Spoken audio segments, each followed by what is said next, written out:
Je me souviens encore de la manière dont tout a commencé, avec une précision cruelle qui ne me laisse jamais en paix. C'était une fin d'après-midi lumineuse, un vendredi comme les autres, du moins en apparence. J'avais terminé plus tôt que prévu au bureau et j'étais rentrée chez moi. Impatient de passer une soirée tranquille avec ma femme, Sophie, nous étions mariés depuis 7 ans, et jusqu'à ce jour, je croyais dur comme fer que rien ne pouvait ébranler la solidité de notre couple. Nous avions traversé nos épreuves, comme toutes les unions, mais nous nous relevions toujours ensemble, main dans la main. Mon meilleur ami, Arnaud, faisait partie intégrante de nos vies. Il était ce frère que je n'avais jamais eu, celui à qui je confiais toutes mes angoisses, toutes mes joies. Nous étions inséparables depuis l'université, liés par une complicité qui semblait indestructible. Pourtant, ce soir-là, lorsque je suis entrée dans la maison, j'ai senti un malaise immédiat. Il y avait un silence trop pesant et un parfum inconnu flottait dans l'air, un mélange entêtant de sueur et de mensonges. J'ai appelé le nom de Sophie sans réponse. Mes pas m'ont conduit jusqu'à la chambre et c'est là que j'ai surpris un éclat de rire étouffé derrière la porte. Mon cœur a commencé à cogner dans ma poitrine, une alerte douloureuse. J'ai ouvert la porte d'un geste brusque pour découvrir Sophie, en train d'ajuster sa chemise, tandis qu'Arnaud, assis au bord du lit, se recoiffait nerveusement. Pendant une seconde, j'ai cru que mes yeux me trompaient. Arnaud et Sophie, mon épouse et mon meilleur ami, la pensée de les voir ensemble dans cette intimité a pulvérisé le sol sous mes pieds. J'ai senti un vide s'installer dans ma poitrine comme si l'air me manquait soudain. Ils ont bondi, interdit, et ont essayé de se justifier, de prétendre qu'ils discutaient seulement d'un problème urgent. Mais je n'étais pas stupide, je ne l'ai jamais été. Les cheveux défaits de Sophie, l'excitation sur leur visage, tout me criait la vérité. Ils me trahissaient, et ce n'était pas un simple accident. J'ai ressenti un mélange d'effroi, de colère et surtout d'incompréhension totale. À ce moment précis, c'est comme si l'univers s'était écroulé, m'entraînant dans une spirale dont je ne pouvais pas encore deviner les profondeurs. Je ne voulais pas les entendre. Leurs explications m'étaient insupportables. Je me suis sentie si bête, si naïf de n'avoir rien soupçonné. Pourtant, je connaissais Arnaud mieux que personne, pensais-je. Et Sophie, je l'aimais d'une manière si absolue que l'idée même d'une trahison me paraissait absurde. Cette fin d'après-midi a marqué le point de rupture de ma vie d'avant, la fin de mes illusions et le début d'une longue descente dans les arcanes les plus sombres de la colère. Je ne savais pas encore jusqu'où ce sentiment allait me mener, ni à quel point j'allais payer le prix de ma confiance trahie. Le soir même, après avoir recouvré un semblant de lucidité, j'ai rejoint Arnaud à son appartement pour lui faire vider son sac. Je me souviens de son regard fuyant, de ses mains tremblantes. Il a fini par avouer que cette liaison durait depuis plusieurs mois et qu'il ne savait pas comment m'en parler. Comme si l'on pouvait m'en parler avec légèreté. Ma rage a flambé, j'ai eu envie de le frapper, de le réduire en miettes, mais une partie de moi est restée curieusement calme, comme anesthésiée par la brutalité de ce que j'entendais. J'ai eu la force de ne rien faire de violent ce soir-là, peut-être parce que je ne réalisais pas pleinement l'ampleur de leur trahison, ou peut-être parce qu'une partie de moi voulait encore croire qu'on pourrait sauver quelque chose. Ce n'est que le lendemain que j'ai commencé à rassembler des bribes d'indices, à comprendre qu'il ne s'agissait pas seulement d'une affaire de cœur. Des courriels interceptés, des rapports financiers étranges, des conversations surprenantes ont commencé à former un tableau plus vaste et bien plus sinistre. Arnaud et Sophie complotaient en effet derrière mon dos, mais pas uniquement pour assouvir une passion interdite. Ils avaient un plan précis, s'emparer de l'entreprise de la femme d'Arnaud, Hélène, et en prendre le contrôle total, tout en dissimulant leurs manœuvres sous des montages financiers complexes.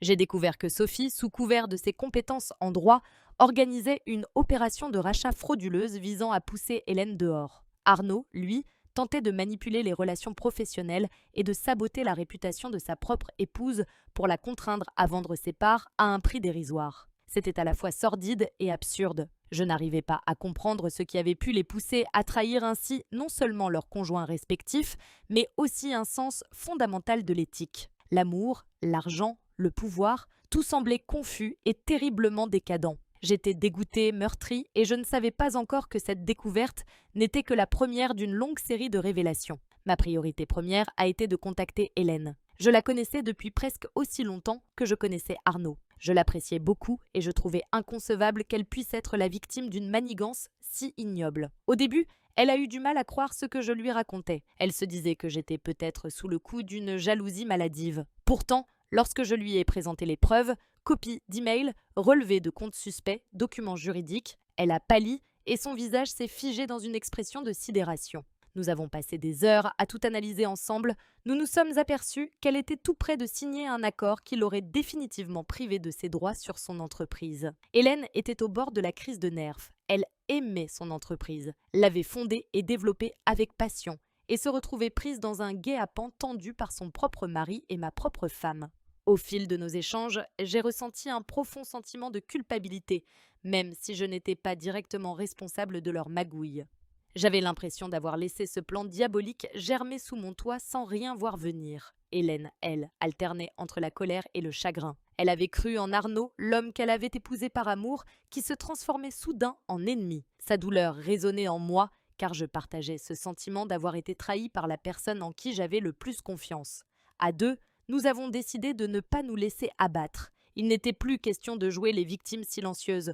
Nous voulions montrer à Sophie et Arnaud que nous n'étions pas des marionnettes qu'on manipule impunément. De mon côté, j'ai rapidement pris conscience qu'il n'y aurait pas de retour en arrière.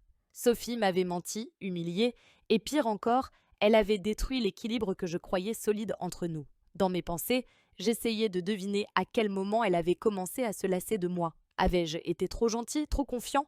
Au fond, ces questions importaient un peu désormais. Je savais juste que je ne pourrais jamais la pardonner.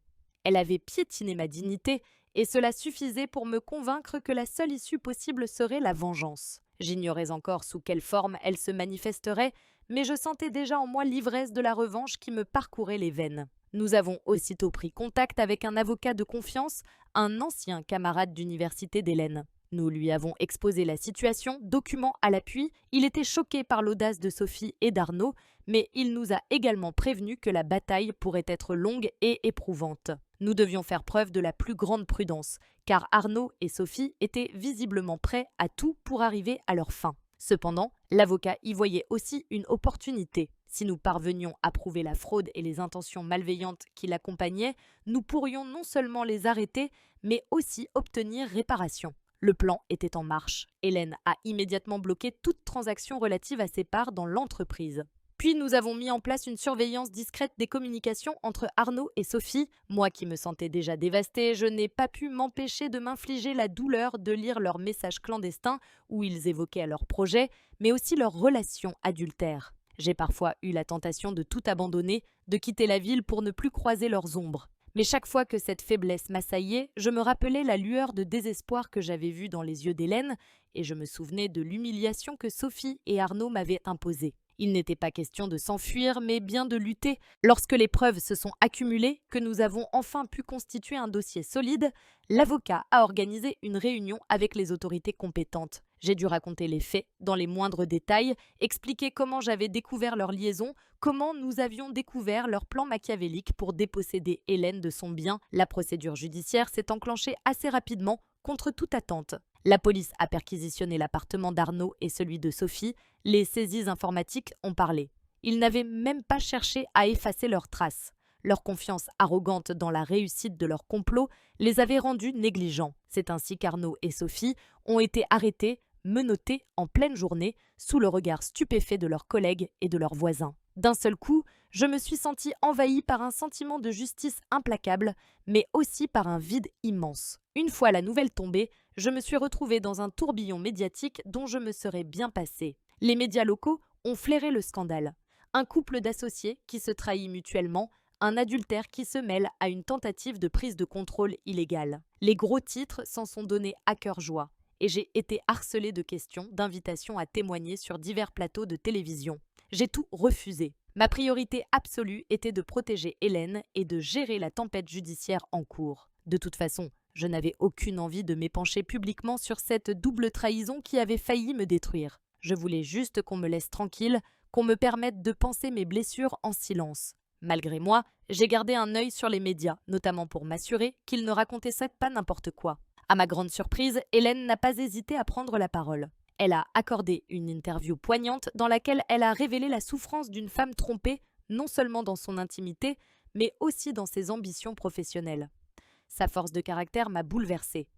En dépit de l'humiliation publique, elle se tenait droite, digne, déterminée à faire la lumière sur toute cette affaire. Je me suis reconnue dans son combat, et peu à peu, je me suis rendu compte que nous n'étions plus seulement deux victimes isolées, mais un duo uni par une blessure commune, prêt à faire front ensemble. Pendant les premières semaines, nous nous sommes fréquentés essentiellement pour discuter des aspects légaux et financiers. Je passais du temps chez elle, à éplucher des documents et à répondre à des courriels d'avocats.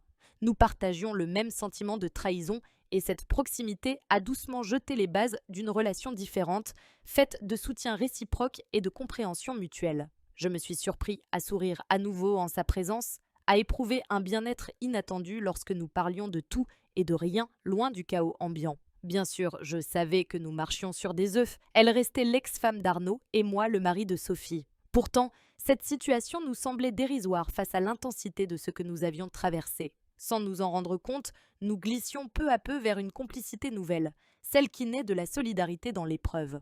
En parallèle du tourbillon médiatique, la procédure judiciaire avançait. Arnaud et Sophie avaient engagé des avocats, mais leurs justifications se fracassaient contre les preuves irréfutables recueillies. Ils tentaient tant bien que mal de minimiser leur implication, de se renvoyer mutuellement la responsabilité. La tension entre eux était palpable, et je souriais presque à l'idée qu'ils se déchiraient, eux qui avaient si parfaitement conspiré dans mon dos. Il n'y aurait pas de pardon, je le savais. Leur acte avait causé trop de dégâts, et mon estime de moi-même exigeait que je ne leur offre aucune porte de sortie. J'estimais leur punition légitime, et j'étais prêt à les regarder affronter les conséquences de leurs actes sans la moindre compassion. Le procès fut annoncé pour le printemps suivant. Hélène et moi nous sommes préparés psychologiquement à témoigner, à raconter devant un tribunal les détails de cette conspiration, à la fois amoureuse et financière. Les mois passaient, et je me réfugiais de plus en plus souvent dans la compagnie d'Hélène. Nous avions commencé à partager des repas, puis des soirées entières. Au début, nous prétendions que c'était juste pour nous soutenir mutuellement, car les moments de solitude étaient devenus insupportables. Petit à petit, nous avons réalisé que cette proximité nous offrait bien plus que du réconfort. Nous apprenions à nous découvrir, en dehors du contexte effroyable qui nous avait rapprochés.